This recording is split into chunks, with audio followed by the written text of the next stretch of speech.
So, how do you experience your own personal uncertainty monster? We all do. It's part of just simply what it's like to have a biological body. It's understand your brain hates, loathes uncertainty. What happens is to it experiences uncertainty, and it's just not uncertainty, it is the fear of death that arises. And so you can understand why the brain would avoid uncertainty. It would want to control outcome, okay, either by attack or by fear. That's one thing it's going to do when faced with uncertainty. The second thing is it's going to have a whole background, a whole model of being about being able to predict when uncertainty's there and what's going to happen. And it has been working on that model of prediction for hundreds of millions of years. So understand, it makes this prediction, and the moment that the prediction doesn't line up with uncertainty, all of a sudden everything goes bonkers. You start experiencing the uncertainty monster. You start experiencing foreboding. You start maybe even experiencing, I've got to get this right now. I'm going to make it happen. Yeah, that kind of stuff. The other thing is that the brain is going to want to win. Now understand, this is weird because it wants to win because by winning, it consumes energy. And by losing, it gives up its energy, its life force, to some other entity. That's the way the game works here, okay? And so you can actually see where, yeah, I understand how the brain is built around uncertainty, and it's going to sit there and it's going to find a way to avoid that. And it is truly going to want to control the outcome. It's going to want to win. It's going to want to predict. It's going to want to avoid the encounter and the consequences of not being able to handle itself in there. So you bring that through evolutionary psychology into the here and now. It's unavoidable.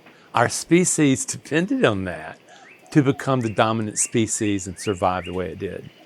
So the question is, it's not that you have an uncertainty monster, but can you go about changing the way that you, as a human being, a highly evolved ape, goes around and actually deals with uncertainty? The answer is yes. For a regular animal, much harder. But for us, we actually have the ability of learning from mistakes. We want to do that instead of having a mindset, it says, something on uncertainty. If I don't do everything right, then I'm going to be wrong. And oh God, I don't want to be wrong. I want you to see that as something that you learn. And what I also want you to see is that the only time the brain actually learns, okay, it actually learns, is when it experiences failure. Hear that? Suddenly what we're doing is we're saying, wait a minute, no matter how well this uncertainty monster has served me in terms of avoiding death or perceived death or getting hurt or something, it's also now limiting me because it wants me to avoid mistakes. And the brain does not learn from success. That hardens, that myelinates an habituation. It learns from failure. At the moment of failure, it realizes, oh my God, my predictive value, again, the brain's going to want to predict. It wants a really highly effective model so that it doesn't experience uncertainty. When that prediction fails, there's a moment of learning. And what we want to do is say, well, how would we go about taking that uncertainty monster, calming it down, and then reorganizing it so that it's more effective when facing the challenges of uncertainty, the stresses of uncertainty. And friends, believe it or not, the uncertainty monster comes out of one, experience, learning from experience, so it knows that it shouldn't really get around that grizzly bear, or it really shouldn't get around that saber-toothed tiger. So you learn to avoid, you learn to survive. At the same time, in the learning experience, you're going, I'm making an even more predictive way of understanding uncertainty so I avoid it more. But what if you're actually going, wait, why is uncertainty all that bad?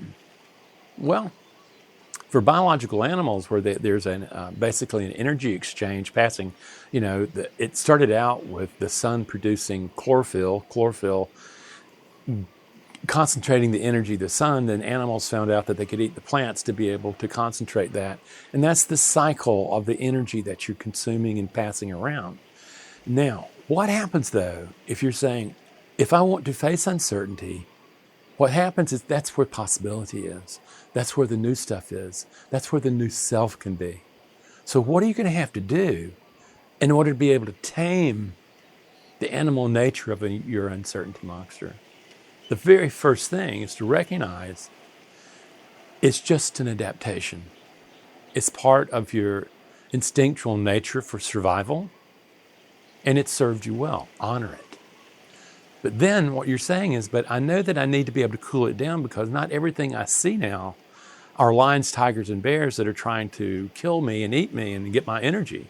No, what happens is a lot of this is just simply our projecting our beliefs about our ability to manage the challenges of living onto the world, the screen of the world, and actually beginning to see what happens as beliefs create our future. What we want to do is say, let's change that belief. To do that, understand, a belief is not true. It takes on the power of truth over time and constricts our ability to be in the world. It locks in a particular way that we deal with uncertainty and doesn't let it go until it can learn differently. What happens if we learn differently and say, something, if I take that belief and realize that it's really only an assessment and that it doesn't define me as a human being, it's just an assessment of my performances. It's not about me. All of a sudden we're going, okay, wait. Then I can take a look at my beliefs really as something that history and experience have created that now are creating my life. Yeah, we create habits to deal with life, and once those habits are successful and they're wired in, they start creating us. That's where the uncertainty monster lives. But what if you go, oh, that's only a pattern, that's only a habit, that's only a belief. And how do I get to the belief? The very first thing is you're going to have to calm down the biological emotional response to engaging the stress of uncertainty. Okay? That's done through breathing. That's done through relaxation of the muscles, because what happens, you're breathing, your muscles are part of the emotion. When there is a triggering out there of an emotion, and that's anytime there's a change in status in your environment, automatically, I have to give a speech. I have to make a presentation. I have to do this. I have to do that. Suddenly, the challenge is there. Oh my God, am I going to do it? And the uncertainty monster shows up and casts doubt, or you overpower it and you say, I'm going to do this. And all of a sudden you realize that's not really a good way either. But calming it down brings it down so that the emotion doesn't crank up high and take over mind and just produce emotional hijacking. The next thing is you're going to have to learn to produce an observer. And you recognize that all reality is observer generated. So the first thing you need to do is to step out of thought and stop identifying with thought as who you are, identifying belief as who you are. So you begin to do that and you say, well, what am I? Well, what happened is you've created this entire story. You've created these beliefs that you fell into. They got wired in and they started creating your reality by your experience. Now, what if we were to say, something? If as an observer, I begin to realize that I and my thoughts, I and my beliefs are not the same. I am not having beliefs. I am not having thoughts. They're having and creating me. That's powerful, and I want you to listen deeply to that. At that particular moment, you can say, well, what is the historical organization of me that keeps building these patterns that I fall into that limit me? That's called the historical organization of the self. And there you're going to find a friend, not really a friend, but a part of the self you're going to have to master. I call it the inner critic. It's the part of you that judges, criticizes, condemns, the same time, it also tempts. It also says, are you sure? That's self-doubt. Or overconfidence. Oh, I can do this. When you recognize that a calm, cool mind would be better, that's the inner critic. You also notice your orphan nature. That's your fear and your aggression about the way you've learned to deal with uncertainty. It was built for short term. Okay, we don't want fear nor anger in our engagement with uncertainty. What we want is a calm, cool, collected mind that is disciplined, that is courageous, that is self-soothing, and has clarity of thinking. That can be built, friends.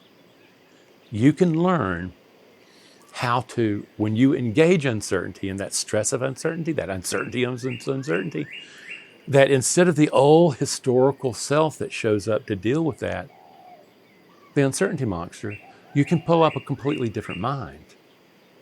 Now, we have specialized techniques that we use to get to thoughts, to get to memories, to reorganize those memories into higher functioning.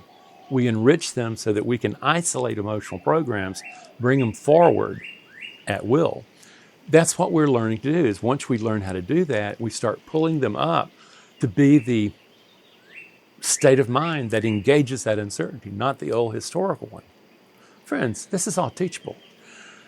I invite you to look at more videos, go to the website, and start really digging in and start seeing what you'll find there. Is you will find a pathway, a process for building step by step by step, a process for change, a process for way you totally change the way you engage the uncertainty. Okay? It's more proactive. It's more centered. It's not through the eyes of fear or aggression. It's through something very new.